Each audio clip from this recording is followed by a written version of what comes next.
الله الرحمن الرحيم. الحمد لله رب العالمين، والصلاة والسلام على سيد الأنبياء والمرسلين وخاتم النبيين سيدنا محمد وآله وصحبه أجمعين، ومن تبعهم بإحسان ودعا بدعوتهم إلى يوم الدين. أما بعد، أعوذ بالله من الشيطان الرجيم. بسم الله الرحمن الرحيم. إن أول بيت وضع للناس للذي ببكة مباركا وهدى للعالمين، فيه آيات بينات مقام إبراهيم، ومن دخله كان آمنا، ولله على الناس حج البيت من استطاع إليه سبيلا، ومن كفر فإن الله غني عن العالمين. صدق الله العظيم. اللهم صل على محمد وعلى آل محمد وبارك وسلم. محترم بزرگوں، دوستوں اور دینی بھائیوں، اللہ تعالیٰ نے خانہ کعبہ کو اپنا گھر قرار دیا ہے، اور اسی نسبت سے شہر مکہ کو، جس میں خانہ کعبہ واقع ہے، بلد اللہ الحرام قرار دیا ہے. جس طریقے سے دنیا کے تمام گھروں میں خانہ کعبہ کو اللہ سے خاص نسبت حاصل ہے، اسی طرح دنیا کے تمام شہروں میں مکہ المکرمہ کو اللہ سے خاص نسبت کا شرف حاصل ہے. اسی لیے وہاں کے کچھ آداب الگ ہیں، جس کو حرم کہا جاتا ہے. خانہ کعبہ کے چاروں طرف کے علاقے میں کچھ دور تک نشاندہی کر دی گئی ہے، اور یہ نشاندہی حضرت ابراہیم علیہ السلام نے حضرت جبریل علیہ السلام کے اشارے پر کی اور اس کو حدود حرم قرار دیا. پھر اللہ کے رسول صلی اللہ علیہ وسلم نے بھی اس جگہ کو حدود حرم قرار دیا ہے. یعنی مکہ مکرمہ میں ایک علاقہ ہے جس کو حدود حرم کہا جاتا ہے. وہاں بہت سے ایسی چیزیں منع ہیں جو دنیا میں دوسرے کا کر سکتے ہیں، لیکن وہاں وہ چیز منع ہے. وہاں کی خاصیت بتائی جاتی ہے، قرآن میں آیا ہے وَمَنْ دَخَلَهُ كَانَ آمِنًا. جو اس میں داخل ہو گیا وہ امن والا ہو گیا. وہاں کے انسان تو کیا، جانور، وہاں کے درخت، وہاں کی گھاس، وہاں کے جو ہے پھول، یہ سب بھی امن میں ہیں. یعنی منع کیا گیا ہے کہ وہاں شکار نہ کیا جائے. حدود حرم کے اندر شکار کی اجازت نہیں ہے. اگر کوئی شکار کرتا ہے، مثال کے طور پر کبوتر ہے وہاں پر بہت سارے، اگر کوئی کبوتر پکڑ کر کے ذبح کر دیتا ہے تو فوراً وہ کبوتر حرام ہو جائے گی، مردار کے حکم میں ہو جائے گی، اس کو کوئی کھا نہیں سکتا. یعنی حرم کے اندر، حدود حرم کے اندر اگر کوئی شکار کرتا ہے اور شکار کر کے ذبح کرے گا اس کو، تو وہ ذبیحہ، وہ مردار ہو جائے گا، وہ حلال نہیں ہوگا. تو وہاں کے جانور بھی محفوظ ہیں، امن کے ساتھ ہیں. آپ جا کے دیکھیں، ہزاروں ہزار کی تعداد میں کبوتریں آپ کو مکے میں ملے گی، حرم کے باہر ملے گی، پورے اطمینان کے ساتھ. لاکھوں انسان آ جا رہے ہیں اسی راستے سے، ان کبوتروں کو کوئی ڈر خوف نہیں ہے. آپ بغل سے گزر رہے ہیں، وہیں پر بیٹھی رہیں گی. وہ ان کو معلوم ہے کہ ہمیں کوئی مار نہیں سکتا، ہمیں کوئی مارے گا نہیں. پورے اپنے اطمینان کے ساتھ، اور لوگ ان کو دانا کھلاتے ہیں. لوگ ان کو دانا خرید، وہاں دانا بھی کیا کرتا ہے 5 ریال مول بھاؤ کریے گا تو 3 ریال میں بھی دے دیں گے، 2 ریال میں بھی مل جائے گا۔ تو 5 ریال میں وہ دانا بیچتی وہاں کی عورتیں، مرد بھی بیچنے لگے، عورتیں بھی بیچتی ہیں، لوگ جو ہے خرید کر کے وہاں چھیڑتے ہیں۔ تو ہمارے سمجھ میں آتا ہے کہ اگر کسی کو وہاں کے کبوتروں کو دانا کھلانا ہی ہے تو ہندوستان سے جب جاتا ہے تو 10-12 کلو گیہوں ہی سے لے چلا جائے آدمی۔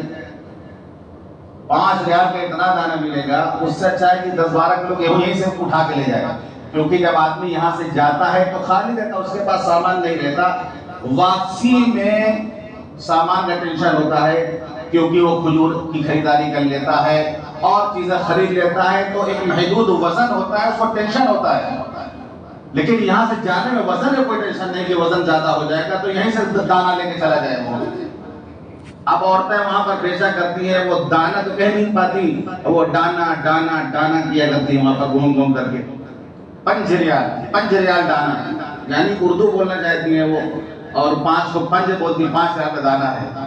تو لوگ لے کر کے حیرانگی اس بات میں ہوتی ہے کہ مسلسل لوگ دانا کھلا رہے ہوتے ہیں، مسلسل، اس کے باوجود سارا دن وہ کبوتریں دانا کھاتی ہیں، سارا دن دانا کھاتی ہیں وہ۔ آپ جب جائیے گا کوئی نہ کوئی دانا کھلا رہا ہوگا اور مسلسل کھاتی ہیں۔ اور ایسی مہذب کبوتریں ہیں کہ جب نماز کا وقت ہوگا تو ایک کبوتر آپ کو نظر نہیں آئے گی وہاں۔ اذان کے بعد کہاں چلی جائے توڑ کر کے جھنڈ کی جھنڈ کبوتر، یعنی ہزار کبوتر، اذان ہوگی ایک کبوتر آپ کو نظر نہیں آئے گا۔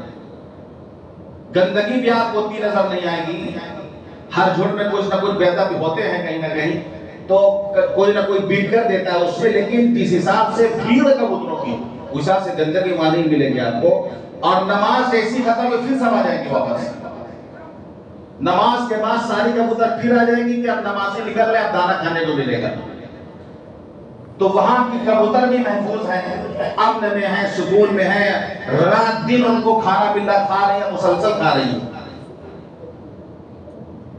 تو وہاں شکار کی اجازت نہیں ہے کہ کوئی شکار کرے وہاں پر۔ اسی طریقے سے وہاں کے درخت کاٹنے کی اجازت نہیں ہے، یعنی قدرتی جو گھاس جو درخت ہے قدرتی طور پر ان کو کاٹنے کی اجازت نہیں ہے۔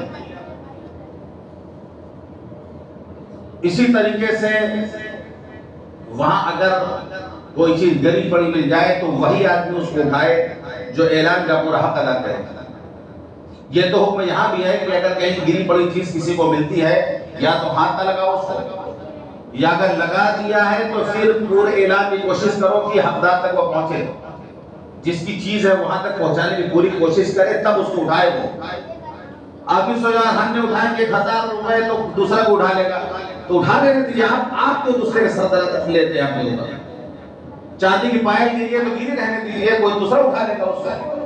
آپ ہاتھ لگائیں گے تو ذمہ داری ہے کہ آپ تلاش کریں پورے محلے میں کہ اٹھائی کس کی وہ چیز۔ تو وہاں کا حکم ہے کہ وہاں اگر کوئی سامان گرا پڑا ملتا ہے تو وہی آدمی اٹھائے جو اعلان کا پورا حق ادا کرے۔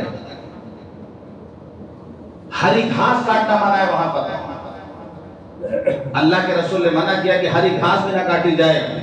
تو حضرت عباس رضی اللہ عنہ فرمایا اللہ کے رسول اذخر گھاس کو الگ کر دیجیے آپ اس حکم سے، کیونکہ لوہار بھی اس کو استعمال کرتے ہیں، گھر کی چھتوں میں کام آتی ہے، تو اللہ کے رسول نے اس گھاس کو مستثنا کر دیا، اذخر نام کی جو گھاس اس کو کاٹا جا سکتا ہے۔ لیکن اگر کوئی انسان کہیں کوئی پارک بناتا ہے وہاں، اپنے ہاتھوں سے کوئی پیڑ لگاتا ہے، کوئی کہیں گھاس اگاتا ہے، جیسے ابھی وہاں کی حکومت جو ہے درخت مکے میں لگائے ہوئے ہیں، تو اس کو کاٹا جا سکتا ہے۔ اگر کوئی اس میں سے مسواک توڑ سکتا ہے کیونکہ انسانوں کا لگایا ہوا ہے، لیکن وہ درخت جو خود سے ہو جاتے ہیں قدرتی طور پہ، وہ گھاس جو خود سے ہو جاتی ہے، حدود حرم کے اندر ان کا کاٹنا منع ہے۔ ایسے ہی دوسرے جانور جو پالے جاتے ہیں، کھسی ہے، دمبا ہے، اونٹ ہے، وہ وہاں ذبح کیا جاتا ہے، یہ نہیں سوچا کہ اب مکے میں ذبح ہی نہیں کرنا ہے۔ جو جیسے کبوتر ہے، اسی طریقے سے اور جانور ہیں، ان کا شکار منع ہے وہاں۔ تو حدود حرم بیت اللہ کے ارد گرد علاقے کو حدود حرم قرار دیا گیا ہے۔ سب سے قریب جو حدود حرم ہے، سب سے قریب ہے جہاں مسجد عائشہ ہے، یعنی مدینے سے آنے والے راستے پر تنعیم جگہ ہے، وہی مسجد عائشہ ہے۔ مسجد عائشہ سب سے قریب ہے حدود حرم، اسی لیے جو دوبارہ عمرہ کرنا چاہتا ہے وہ مسجد عائشہ جا کر کے احرام باندھ لیتا ہے، یہ حرم سے باہر اس کو نکلنا پڑتا ہے۔ آپ اگر دوبارہ عمرہ کرنا چاہتے ہیں تو آپ کو حدود حرم سے باہر جانا پڑے گا۔ تو لوگ سب سے قریب ہے مسجد عائشہ، تقریباً 5 کلومیٹر دور ہے، وہاں پر لوگ چلے جاتے ہیں، احرام باندھ کر کے دوبارہ عمرہ کرتے ہیں، پھر دوبارہ پھر وہاں چلے جاتے ہیں۔ جیسے عرفات کا میدان، وہاں جو مسجد ہے مسجد نمرہ، وہ حدود حرم سے باہر ہے، عرفات کا میدان حدود حرم سے باہر ہے۔ جدہ والے راستے پہ آئیں گے تو حدیبیہ یہ حدود حرم سے باہر ہے۔ اسی طریقے سے جعرانہ ہے، وہاں سے عمرے کا احرام باندھا جاتا ہے، کیونکہ وہاں سے اللہ کے رسول صلی اللہ علیہ وسلم نے عمرے کا احرام باندھا تھا۔ اس لیے لوگ کہتے ہیں کہ مسجد عائشہ والے کو کہتے ہیں چھوٹا عمرہ، اور جعرانہ دور ہے، زیادہ پیسہ لگتا ہے وہاں جانے میں، دور ہے، تقریباً 25-30 کلومیٹر دور ہے، وہاں جا کے عمرہ جو کرتے ہیں تو اس کو کہتے ہیں بڑا عمرہ۔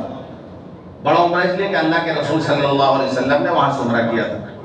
تو اسی طرح چاروں طرف کے علاقے کو حدود حرم کہا جاتا ہے، جہاں پر بورڈ لگا ہوا ہے کہ غیر مسلم کا داخلہ یہاں پہ منع ہے، یعنی اب حرم کا علاقہ شروع ہو گیا، قابل احترام ہے وہ علاقہ، تو بورڈ لگا دیا گیا ہے کہ ممنوع ہے یہاں پر، یہاں سے داخلہ ممنوع ہے۔ مکہ المکرمہ میں جو حدود حرم ہے، اس کے بعد کا جو علاقہ آتا ہے حدود حرم کے باہر کا جو علاقہ ہے اس کو بولتے ہیں حل، اس کے بعد آتی میقات۔ 3 چیزیں حدود حرم، حل اور میقات۔ حل اس لیے کہتے ہیں کیونکہ جو چیزیں حرام ہیں حدود حرم میں وہ حل میں حلال ہیں، یعنی وہ شکار کر سکتے ہیں، درخت کاٹ سکتے ہیں، ان چیزوں کی اجازت ہے حل میں، حدود حرم سے باہر۔ اور میقات کے اندر کا جو علاقہ ہے وہ ہے حل، اور پھر چاروں طرف میقات ہے۔ جو لوگ میقات سے باہر رہتے ہیں جب وہ حج عمرے کی نیت سے جائیں گے تو ان کے لیے لازم ہے کہ وہ احرام میقات سے پہلے باندھ لیں۔ نشاندہی کر دی اللہ کے رسول صلی اللہ علیہ وسلم نے، جو جس طرف سے آئے گا اس کی یہ میقات ہے، وہاں پہنچنے سے پہلے آپ کو حالت احرام میں ہونا ہے۔ یہ اس دربار میں حاضری کا یہ ادب ہے کہ بس جب داخل ہو رہے ہوں آپ تو پھر آپ احرام کی چادروں میں آ جائیں، جس طرف سے بھی آ رہے ہوں آپ احرام کی چادروں میں آئیں، یہ اس دربار کا ادب ہے۔ وہ دور دور ہے وہ علاقہ، سب سے زیادہ دور ہے مدینے کی میقات، جس کو کہتے ہیں ذوالحلیفہ۔ مدینے والا کا ایمان بھی ویسا تھا، کیونکہ آپ جب میقات سے احرام باندھیں گے آپ تو بہت سی پابندیاں پر لاگو ہو جائیں گی۔ جیسے آپ نماز میں اللہ اکبر کہہ کے نیت باندھتے ہیں تو بہت سی چیزیں منع ہو جاتی ہیں۔ اسی طریقے سے جب آدمی احرام باندھتا ہے تو بہت سی پابندیاں اس پر ہو جاتی ہیں کہ خوشبو نہیں لگا سکتا، ناخن نہیں کاٹ سکتا، بال نہیں کھولنا چاہیے، بہت ساری منہ نہیں رکھ سکتا، بہت ساری پابندیاں اس پر لگ جاتی ہیں۔ اب جتنی دور سے آئے گا اتنا ٹائم اس کو زیادہ لگے گا حالت احرام میں۔ اور احرام جب آدمی اوڑھتا ہے، احرام جب آدمی پہنتا ہے اس وقت وہ محرم نہیں ہوتا۔ یہ نہیں کہ چادر ہم نے اوڑھ لیا تو ہم حالت احرام میں ہو گیا۔ آپ کلکتے سے بھی آپ چادر پہن سکتے ہیں، جب تک آپ نماز پڑھ کر کے تلبیہ نہیں کہیں گے تب تک آپ محرم نہیں ہوں گے۔ ہم اپنے گھر سے بھی احرام پہن سکتے ہیں لیکن ہم محرم نہیں ہوں گے۔ یہاں سے ہم چلے گئے دبئی، اور دبئی میں جہاز سے بیٹھ کر جہاز جب اڑ گیا تو اب ہم وہاں تلبیہ جب پڑھیں گے تو وہاں سے ہم محرم ہوں گے۔ تو بعض لوگ سمجھتے ہیں کہ ہم نے احرام کی چادر اوڑھ لیا تو ہم حالت احرام میں ہو گئے۔ چادر پہننے سے نہیں ہوتا ہے، جب نماز پڑھ کر کے تلبیہ کہے گا اس وقت سے حالت احرام میں ہوتا ہے۔ تو میقات سے پہلے یہ کر لینا ضروری ہے۔ تو مدینے سے جو لوگ آتے ہیں ان کی میقات ہے ذوالحلیفہ۔ ذوالحلیفہ وہاں سے احرام باندھا جاتا ہے، اور اللہ کے رسول صلی اللہ علیہ وسلم نے وہاں سے احرام باندھا ہے۔ سب سے دور ہے میقات ان کی، کیونکہ مدینے والوں کا ایمان بھی ویسا تھا تو ان کی میقات بھی دور قرار دی گئی۔ اللہ کے رسول صلی اللہ علیہ وسلم نے فرمایا مدینے والوں کی میقات ذوالحلیفہ ہے، ملک شام سے آنے والوں کی میقات جحفہ ہے، اہل نجد کی طرف سے آنے والے کی میقات قرن المنازل ہے، عراق سے آنے والوں کی میقات ذات عرق ہے، یمن سے آنے والوں کی میقات یلملم ہے۔ جب ہندوستان سے حاجی جب سمندر کے راستے سے جاتے تھے، پانی والے جہاز سے جب جاتے تھے، تو اس وقت ان کی میقات یلملم ہوتی تھی، لیکن ابھی جو ہوائی جہاز سے جاتے ہیں وائے دبئی، تو پھر ان کی میقات وہی ہے جسے کہا جاتا ہے قرن المنازل، یعنی طائف کی طرف سے آنے میں جو میقات ملتی ہے وہی میقات ہندوستان والوں کی پڑتی ہے۔ عام طور پہ آج کل ایسا ہوتا ہے کہ جو لوگ عمرہ کرنے جاتے ہیں تو وہ جب عمرہ کر لیتے ہیں مکے میں تو طائف دیکھنا چاہتے ہیں، طائف جانا چاہتے ہیں۔ طائف پہاڑ کے اوپر ہے، وہاں جب جاتا ہے آدمی طائف تو واپسی میں میقات کراس کر کے آتا ہے، جب جاتا ہے تو میقات سے باہر نکل جاتا ہے۔ اب واپس آئے گا تو حالت احرام کو اسوانا پڑے گا، اگر احرام کی حالت میں نہیں آئے گا طائف سے تو دم دینا پڑے گا اس کو، کیونکہ وہ میقات پار کر چکا ہے، قرن المنازل کو پار کر چکا ہے۔ تو جب ہم ہندوستان سے جہاز سے جاتے ہیں تب بھی وہی میقات ہماری قرن المنازل، اور مکے میں عمرہ کرنے کے بعد جب طائف آدمی گھومنے ٹہلنے جاتا ہے تو وہ بھی میقات پار کر لیتا ہے، تو میقات سے باہر نکل جاتا ہے۔ دوبارہ اگر اس کو مکہ آنا ہے تو احرام باندھنا پڑے گا، نہیں احرام باندھے گا، عمرہ نہیں کرے گا تو اس کو دم دینا پڑے گا۔ یہ بات ذہن نشین ہونی چاہیے جو لوگ طائف گھومنے کے لیے دیکھنے کے لیے جاتے ہیں، تو وہ میقات کراس کر کے جاتے ہیں تو قرن المنازل ادھر کی میقات۔ تو یہ میقات ہے ہر طرف۔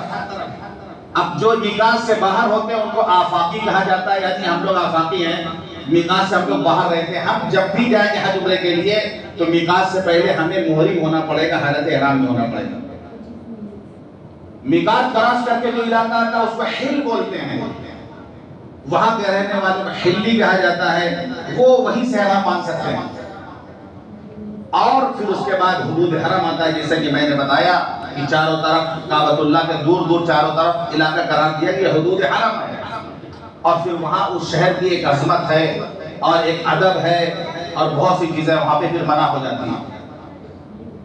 تو مکہ المکرمہ اللہ کے رسول صلی اللہ علیہ وسلم کو بہت محبوب تھا، کیوں نہ ہو، آپ کی پیدائش وہیں ہوئی تھی، آپ کا بچپن وہیں گزرا تھا، آپ کی جوانی وہیں گزری تھی، وہی کا سلسلہ وہیں شروع ہوا، نبوت آپ کو وہیں ملی، آپ معراج پہ وہیں سے تشریف لے گئے، جبل النور وہاں پر ہے، جبل الثور ہے وہاں پہ یادگار چیزیں ہیں، وہاں مقام ابراہیم ہے، وہاں پہ حجر اسود ہے، وہاں پہ زمزم کا کنواں ہے، بے شمار یادگاریں ہیں۔ اور 53 سال اللہ کے رسول صلی اللہ علیہ وسلم مکے میں رہے، 40 سال نبوت سے پہلے، 13 سال نبوت ملنے کے بعد 53 سال تک آپ مکے میں رہے۔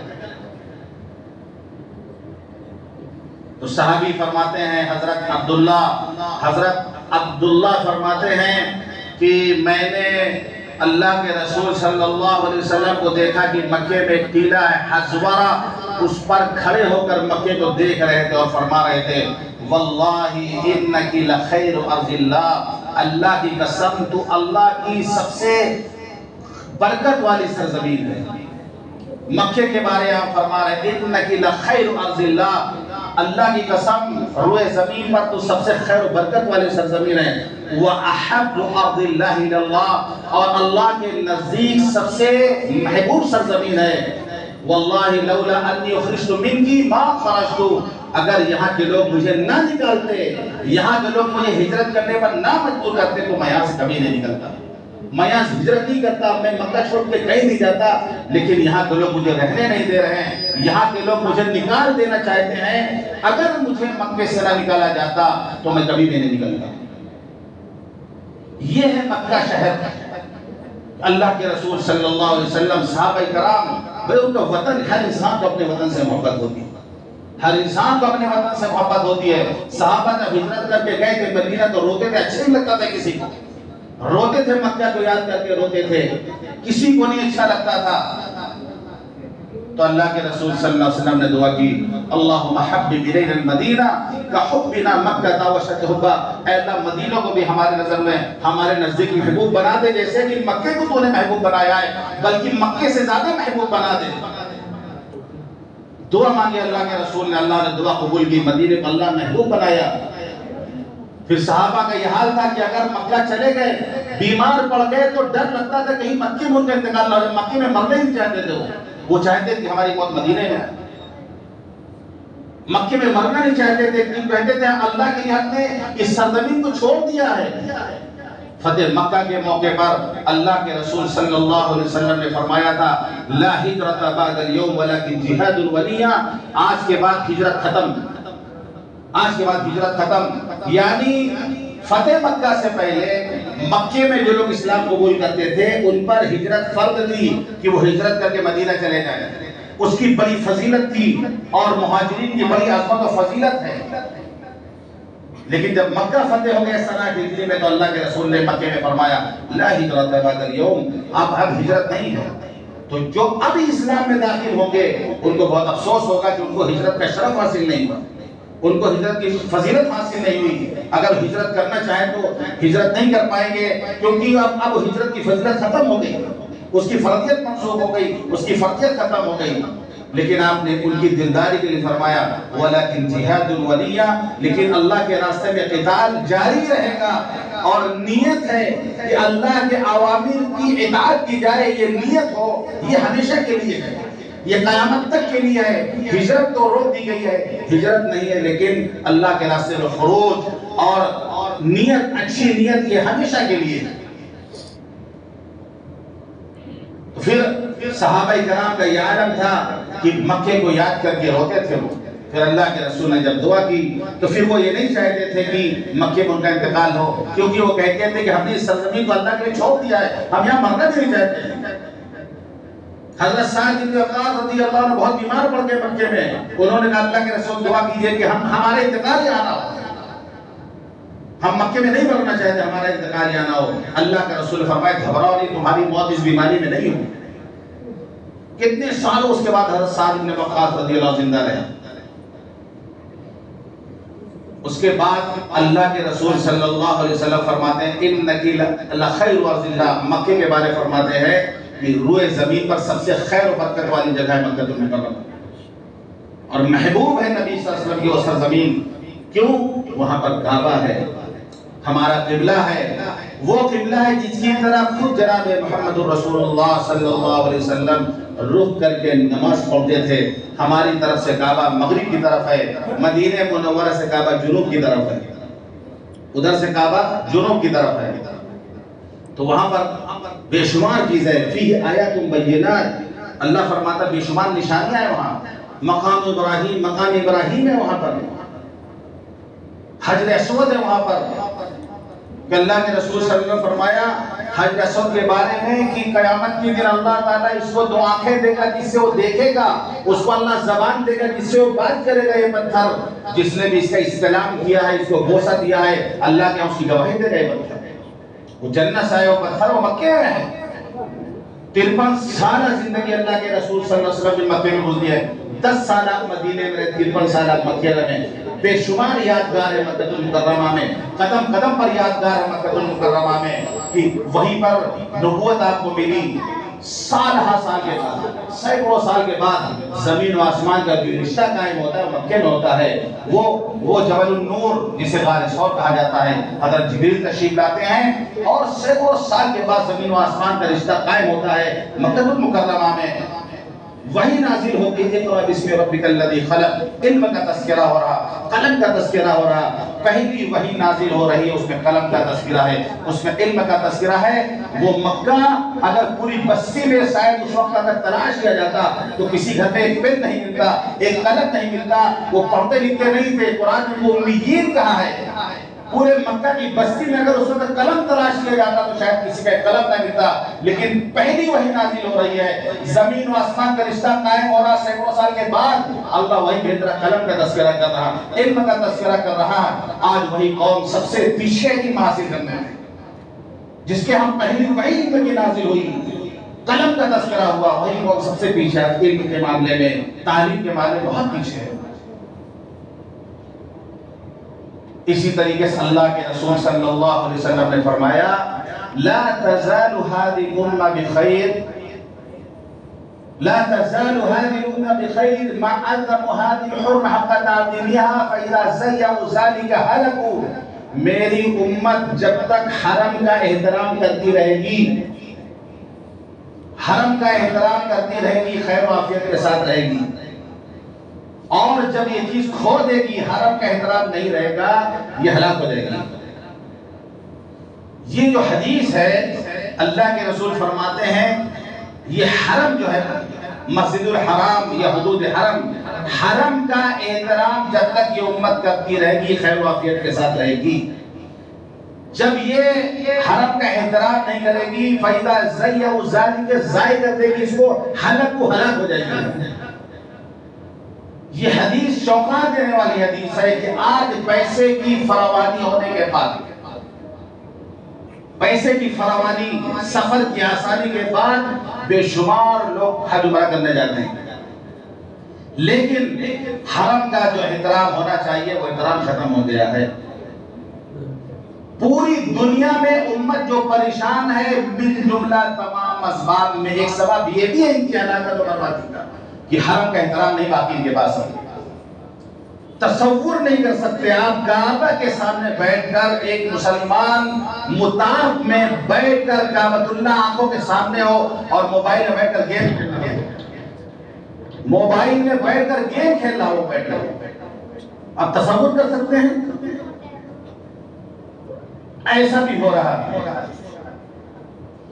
حجر اسود کو بوسہ لینے کے لیے جو بے حرمتی وہاں پہ ہوتی ہے، ابھی حجر اسود کا بوسہ لینا سنت ہے، مسلمان کو تکلیف پہنچانا حرام ہے. عورتیں بوسہ لینے کے لیے وہ بھیڑ میں گھستی ہیں، اللہ کی پناہ وہ بھیڑ میں گھستی ہیں جو بے حرمتی وہاں پر ہوتی ہے. مرد و عورتوں کا جو بھیڑ اور ایک دوسرے کا بدن جو دبتا ہے، پہلی بات عورتوں کو وہاں نہیں جانا چاہیے. ایسا نہیں کہ آپ حجر اسود نہیں چومیں گے تو آپ جنت میں نہیں جائیں گی، یا جو لوگ حجر اسود چوم کر کے کالا اونچا کر کے آتے ہیں وہ جنت کا ٹکٹ پا گئے، وہ ایسا نہیں ہے. کتنے کو زخمی کرتے ہیں، کتنوں کو زخمی کر کر ٹھکیلتے ٹھیلتے لوگ حجر اسود کا بوسہ لیتے ہیں اور سمجھتے ہیں ہم نے بڑا کام کر لیا. کوئی ضروری نہیں کہ آپ حجر اسود کو چومیں. جب دور سے استلام کرنے کا کی وہی فضیلت ہے جو چومنے کی ہے، تو کیوں ہم جائیں گے اس کو چومنے کے لیے؟ ہماری مائیں بہنیں چومنا چاہتی ہیں حجر اسود کو، اس بھیڑ میں گھستی ہے مردوں کے بیچ میں اور پسی بھی رہتی ہیں. آپ بتائیے کیا منظر ہوتا ہوگا، کتنا بے حرمتی وہاں پہ ہوتی ہے، کتنی بے حرمتی وہاں پہ ہوتی ہے. اور ابھی مطاف میں عورتوں کی تعداد زیادہ ہوتی ہے، ان کو چاہیے کنارے سے کریں طواف. عورتوں کو چاہیے خود مردوں سے الگ ہو کے طواف کریں. پہلے تو نماز بھی ایسی ہوتی تھی، اللہ اکبر پہلے آدمی جاتا تھا، نیت آپ باندھ رہے ہیں آپ کے آگے اور آپ کے پیچھے اور بیچ میں آپ خود پھنسے ہوئے ہیں. لیکن ابھی حکومت کی طرف سے انتظام ہو گیا ہے کہ مطاف میں جب نماز کا وقت ہوتا ہے تو مطاف کو عورتوں سے خالی کرا کر عورتوں کو سائڈ کر دیا جاتا ہے. ایک بھی عورت مطاف میں نہیں ہے، صرف مرد حضرات ہوتے ہیں حالت احرام میں. اس لیے اب کیا فوٹو دیکھتے ہوں گے نماز کی تو پورا وائٹ آپ کو نظر آئے گا، بلیک نظر نہیں آئے گا، کیونکہ کوئی عورت اس میں نماز نہیں پڑھتی ہے. پہلے ایک ساتھ ساتھ پڑھتی ہے، لیکن ابھی ہاتھ پاؤں جوڑ کے پولیس والے ایک ایک عورت کو 10 بار پولیس والے اماں حجم محبت سے غصہ سے منع کرتے ہیں کہ حرام یا نماز نہ پڑھو. کنارے ان کو لے کے جاتے ہیں، الگ کرتے ہیں، تب جا کے وہ الگ ہوتی ہیں. تو عورتوں کو تو چاہیے کہ ویسے ہی مردوں سے الگ ہو کر طواف بھی کرے وہ، تاکہ مردوں سے میل جول ان کا نہ ہو. لیکن نہیں، ہماری مائیں بہنیں ایسا بالکل نہیں کر رہی. وہ جان بوجھ کر کے گھس رہی مردوں کی بھیڑ میں، گھس رہی مردوں کی بھیڑ میں. ایسا منظر ہوتا ہے کہ آپ بھیڑ میں دبے، آپ کے آگے بھی عورت، آپ کے پیچھے بھی عورت ہے. بے حرمتی ہو رہی، بے حرمتی وہاں پر. تو بھیڑ تو ہو رہی ماشاءاللہ، عمرہ پہ عمرہ لوگ کر رہے ہیں، حج پہ لوگ جا رہے ہیں، سفر کی آسانی ہے، دولت کی فراوانی کر رہے ہیں لوگ، لیکن حرم کا احترام باقی نہیں رہ گیا. آپ اگر مطاف میں ہیں نماز پڑھنے کے لیے، اگر آپ مطاف میں ہیں، مغرب کی اذان ہو رہی ہے یا عشاء کی اذان ہو رہی ہے، واللہ ہزاروں ہزار اسٹیڈیم میں جس طریقے سے کبھی کرکٹ میں موبائل کی لائٹیں جلائی جاتی ہے، رات کا کوئی گیم ایسا ہوتا ہے تو سارے جو دیکھنے والے ہوتے ہیں اپنا موبائل کی لائٹ جلائے ہوئے ہوتے ہیں. ایک وقت میں ہزاروں موبائل جلے ہوئے ہوتے ہیں. ایسی مغرب کی اذان جب شروع ہوتی ہے تو ہزاروں موبائل آن ہوتے ہیں اس وقت لوگوں کے ہاتھوں میں جو اپنے ویڈیو بنا رہے ہوتے ہیں. یعنی اگر اس کی ویڈیو بنا کے چھوڑ دیا جائے، جو لوگ اس وقت ویڈیو بنا رہے آپ حیران رہ جائیں گے. ہزار موبائل اس وقت آن ہوتے ہیں جس وقت اذان ہو رہی ہوتی ہے کہ ہم اس وقت مطاف میں موجود ہیں، ہم کو آپ لوگ دیکھ لیجیے. ہم کعبے کے سامنے نماز پڑھنے جا رہے ہیں، ہم کو آپ دیکھ لیجیے. جو ہاتھ دعا کے لیے اٹھتے تھے وہی ہاتھ سیلفی لینے کے لیے اٹھتے ہیں، وہاں فوٹو کھینچنے کے لیے اٹھتے ہیں. ہر اینگل کی فوٹو وہاں پر لی جاتی ہے. مائیں بہنیں اسٹک فوٹو لے جو اسٹک ہوتی ہے وہ لگا کے لیتی ہیں. یعنی ایسا لگتا ہے کہ کسی پارک میں ہم آئے ہوئے ہیں، کسی کوئی ٹورسٹ پلیس، کوئی ایسی جگہ جہاں گھومنے کے لیے آئے. لگتا ہی نہیں کہ آپ حرم کے اندر ہیں. ایسی حرکتیں آپ کو دیکھنے کو ملے گی، ایسے ایسے لوگ وہاں آپ کو ملیں گے، ایسی ایسی بہنیں آپ کو، ایسی ایسی بیٹیاں آپ کو ملیں گی وہاں پر. لگتا ہے کہ میں گھومنے کے لیے خالی آئے بس. ایک گھومنا پھرنا ہو گیا ہے. اللہ کے رسول نے فرمایا کہ ایک وقت آئے گا مالدار بادشاہ سیر و تفریح کے لیے وہاں کا سفر کریں گے، مالدار تجارت کے لیے سفر کریں گے، غریب بھیک مانگنے کریں گے، علماء اور قرآن شہرت کے لیے کریں گے، نام کے لیے کریں گے. تو ابھی کیا گھومنا پھرنا ہو رہا، فیملی عمرہ کرنے جا رہی، بیوی بچوں کے ساتھ لوگ جا رہے ہیں، لیکن لگتا ہے بس وہ گھومنے کے لیے آئے جس طریقے سے حرم کے اندر وہ رہتے ہیں. ایسی عورتیں میک اپ کر کے حرم کے اندر آئیں گی اور ایسے یوں ہاتھ ڈالے ہوئے دونوں چلے جا رہے ہیں، لگتا ہے کسی پارک میں آئے ہوئے ہیں. ہاتھ ڈالے باہیں میں باہیں ڈالے بولتے چلے جاتے ہیں حرم کے اندر. تو یاد رکھے اللہ کے رسول نے فرمایا جب تک یہ امت حرم کا احترام کرے گی خیریت سے رہے گی، جب حرم کا احترام کھوڑ دے گی ہلاک ہو جائے گی. آج پوری دنیا میں جو مسلمان پریشان ہے، پوری دنیا میں جو مسلمان پریشان، اس کی ایک وجہ یہ بھی ہے کہ حرم کا احترام آج ختم ہو گیا. بہت کچھ بتانے کے لیے وہاں، لیکن کتنا کیا بتائے آدمی. اس لیے جو وہاں جائے تو ادب با ادب بن کر کے جائے، بے ادب نہ رہے، کیونکہ با ادب با نصیب ہوتا ہے، بے ادب بے نصیب ہوتا ہے. با ادب بن کر کے آدمی جائے گا تو نصیب والا ہوگا، وہاں کی برکتیں اس کو ملے گی، وہاں کا خیر اس کو حاصل ہوگا. بے ادب رہے گا، وہاں کا ادب نہیں کرے گا، حرم کا احترام نہیں کرے گا، تو پھر اس کو کچھ ہاتھ نہیں آئے گا. جس طرح گیا ویسے واپس آ جائے گا. زندگی میں کوئی انقلاب نہیں آئے گا، زندگی میں کوئی تبدیلی نہیں آئے گی. جیسے کہ ہم دیکھ رہے ہیں، جیسے گئے تھے ویسے واپس آنے کے بعد ویسے جانے سے پہلے جس طرح تھے نماز نہیں پڑھتے، آنے کے بعد بھی اسی نماز نہیں پڑھتے ہیں. جانے سے پہلے فجر نہیں پڑھتے تھے اور آنے کے بعد ہی فجر نہیں پڑھتے ہیں. کوئی فرق زندگی میں خالی کیا ہے کہ مکہ مدینہ دیکھا ہے، حجر و اسود چوم آئے، اتنا ہی کر کے آئے، لیکن زندگی میں کوئی تبدیلی نہیں آئے گی. میں نے پچھلے جمعے کو یہ بات کہی تھی کہ حجر اسود کسوٹی ہے، کسوٹی پرکھنے کی کسوٹی ہے وہ، کہ وہاں پہنچنے کے بعد اگر نیک ہوگا تو اس کی صالحیت میں اضافہ ہوگا، اور اگر طالع ہوگا، برا ہوگا تو اس کی برائی میں اضافہ ہوگا. حجر اسود چومنے کے بعد، اسلام کرنے کے بعد یہ کسوٹی حجر اسود ہے. تو حج عمرے کے سفر طے تو اس کی زندگی میں تبدیلی آنی چاہیے. آج جو تبدیلی نہیں آ رہی اس کی ایک وجہ یہ ہے کہ وہاں کی حرمت باقی رہ گئی. اللہ ہمیں معاف فرمائے. اللہ تعالی ہم سب کو کہنے اور سننے عمل کرنے کی توفیق عطا فرمائے. وآخر دعوانا الحمدللہ رب العالمین.